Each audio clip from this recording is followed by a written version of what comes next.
கருப்பு கவுனி அரிசியை வச்சு ஈஸி அண்ட் ஹெல்த்தியான பிரேக்ஃபாஸ்ட் கருப்பு கவுனி ஹோல் மீல் கஞ்சி எப்படி செய்கிறதுன்னு பார்ப்போம். தேவையான அளவு கருப்பு கவுனி அரிசி எடுத்து புடச்சி சுத்தம் பண்ணிவிட்டு ஒரு காட்டன் டவலில் போட்டு இதை மாதிரி தொடச்சி எடுத்துக்கோங்க. உங்களுக்கு விருப்பம்னா கழுவி காய போட்டு வேணாலும் எடுத்து வச்சுக்கலாம். அரிசியை மிக்சி ஜாரில் சேர்த்து இது மாதிரி கொரப்பாக பொடிச்சு எடுத்து வச்சுக்கோங்க. பொடி 1 மாதம் வரைக்கும் கெட்டு போகாது. அதனால் கொஞ்சம் அதிகமாக பொடி செஞ்சு வச்சுக்கிட்டிங்கன்னா கஞ்சி செய்யும்போது ஈஸியாகவும் சீக்கிரமாகவும் செஞ்சிடலாம். வானலியில் 4 மடங்கு அரிசி எடுத்திங்கன்னா 1 மடங்கு பாசிப்பருப்பு சேர்த்து கைவிடாமல் வறுத்து பொன்னிறமானதை எடுத்து வச்சுக்கோங்க.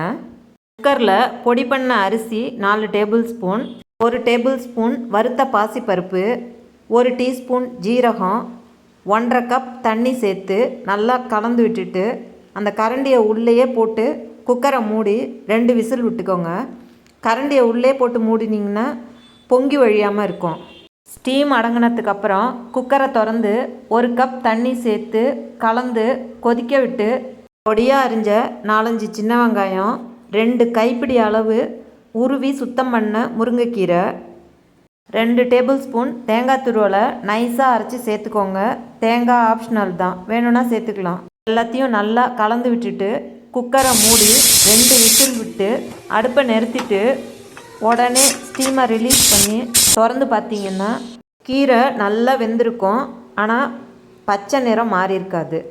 குக்கரை திறக்கிறதுக்கு 1 நிமிஷம் லேட் பண்ணிங்கனாலும் கீரையோட கலர் சேஞ்ச் ஆகிடும். அதனால் பார்த்து கவனமாக செஞ்சுக்கோங்க. 1 டீஸ்பூன் உப்பு போட்டு கலந்து விட்டுக்கோங்க. உடனே 1/4 கப் காய்ச்சி ஆற வச்ச பால் சேர்த்து கலந்திங்கன்னா தான் கஞ்சோட சூடு குறைஞ்சி கீரையோட கலர் மாறாமல் இருக்கும்.